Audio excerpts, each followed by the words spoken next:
Hi అండి. ఇప్పుడు నేను అరుచి కోసము చెప్తున్నానండి. మీ నాలుకకు రుచి అనేది తెలియకపోతే ఇవి చేస్తే బాగా రుచిగా ఉంటుందండి.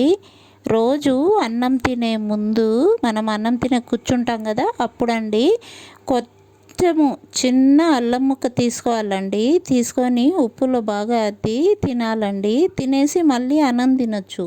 అలా డైలీ తింటూ ఉంటే మనకు నాలుకకు బాగా రుచి ఉంటుందండి.